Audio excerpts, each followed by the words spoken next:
All right, so Pete Buttigieg went on to CNN, and he's going to be asked about the propaganda direction that the Republicans are currently headed in. And he has some interesting thoughts. Let's watch and we'll break it down. Just to see the impact that something like this could be having on people's lives, what do you make of what's happening? This is a strategy. And there's even more to it than demonizing immigrants, although that's obviously part of what he's doing. This is a strategy to get us talking about the latest crazy thing that he did, whatever urban legend he amplifies. Right now it's about people eating cats or geese or whatever, because he cannot afford for us to be talking about his record. He doesn't want us talking about the fact that we lost manufacturing jobs on his watch, even before COVID, which is why the United Auto Workers are against him. He doesn't want us talking about the fact that his main economic policy promise he actually kept was to cut taxes for the rich. He doesn't want us talking about how he demolished the right to choose in this country, that he's the reason that even IVF could be banned in many places in this country. The last thing he wants us to do is to talk about his record or his agenda. So what he wants us talking about is whatever crazy nonsense he can thrust into the center of the internet and the media conversation, which this week happens to be the stuff about eating cats or dogs or geese or whatever. So you think it's just a distraction technique? Yeah, I mean, but it's one that isn't harmless, right? It's affecting this community, and it contributes to this bigger picture of demonizing immigrants. But again, this is strategic. I don't give him credit for much, but whether it's this, whether it's blurting out a racist remark in a auditorium full of black journalists, as he did a few weeks ago, whether it's choosing 9/11 of all days to invite a 9/11 truther who said it was an inside job with him, right? All of these things are to a purpose. And the purpose is to do something so outrageous that we have to talk about it, that journalists have to go in, if for no other reason than to run it down and debunk it when it's false, and to try to suck up all the oxygen into that so that we're not talking about his profoundly unpopular policy agenda, Project 2025, and all of the failures of his actual time in office. Corin and I actually debated this exact thing in like 2017 or 2018. And at the time, I took the position, no, I think he just sort of shoots from the hip. He's no filter. He just sort of blurts out whatever's there. And that's why a lot of people like him. And he just happens to genuinely oftentimes say something that is viewed by the majority as either extreme or controversial or worthy of further discussion, etc. That was my position back then.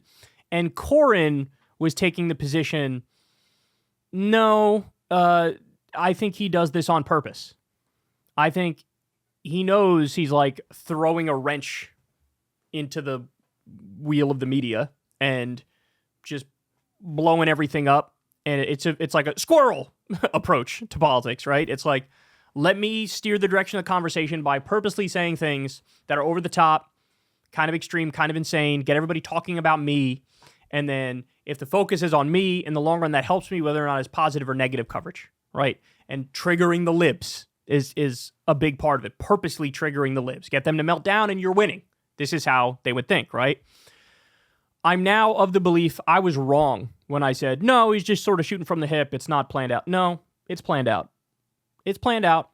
And I remember the thing that totally swayed me on this is Trump, after Doug Burgum dropped out of the presidential race, yes, he ran, LOL, hilarious, he endorsed Trump after that, and they had like a press conference for it. Trump was there, Doug Burgum was there, and Trump was talking about Doug Burgum, and he was saying, I like this guy's great, this guy. What he doesn't understand is that sometimes you need a little controversy. Sometimes you're not supposed to be so clean and so buttoned down and so generic.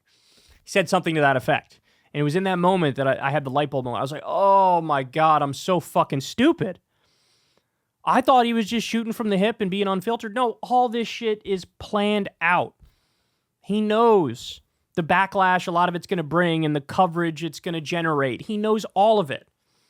And it is tactical. It is tactical.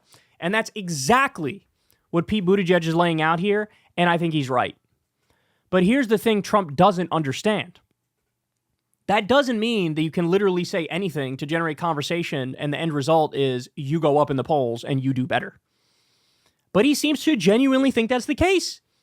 But no, when you start spreading literal neo-Nazi propaganda from a group named Blood Tribe, bro, it ain't gonna land. Because Americans don't want to see themselves as racist, right? You might be able to get Americans to go along with, rhetoric against illegal immigrants. Hey, go wait on the line. Why are you jumping ahead of the line? All that stuff they could casually go along with, no problem. But when you start saying they're eating dogs and cats and pets and they're illegal even though they're legal, and you're just making shit up and using Nazi lines, only 26% of the country think that that's even true. Never mind thinking it's true and then also backing the mass deportation of legal immigrants who are part of the workforce and revitalizing the churches in Springfield, Ohio, etc. It ain't gonna work.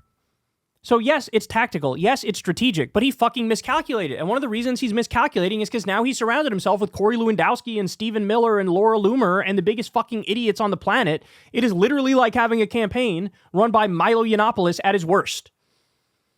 Yeah, you could generate a lot of views and headlines and chatter, but at some point, the majority of the shit, if you're just out there basically hiling Hitler on a regular basis, people are going to be like, that's kind of fucked up. I don't like that.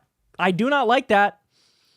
And so that's effectively where we are. And so to Pete's point here, yeah, of course you have to rebut the factually untrue claims that they're spreading like wildfire, duh. But at the same time, yeah, he's right that we're not talking about the 48 Republicans who voted against the Right to IVF Act, as Trump pretends like the Republicans are pro-IVF. We're not talking about the right-wing attempt to ban no-fault divorce, or the 36 Republican senators who voted against protecting gay marriage in the year of our Lord 2023. I mean, that's insane, right? 169 Republicans in the House were against protecting gay marriage in 2023. We're not talking about the 44 Republicans who were against extending the child tax credit and how J.D. Vance completely dodged that vote, even though he pretends like he's in favor of extending the child tax credit. We're not talking about the 51% of Republican candidates in 2022 who are election deniers. By the way, that's a big reason why they got draxed.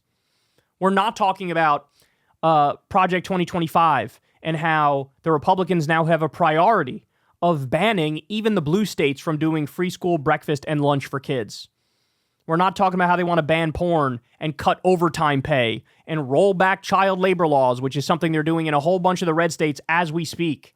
We're not talking about unitary executive theory, which is basically the idea we have an emperor, overlord, god king instead of a president, and that's what they want to do in Project 2025.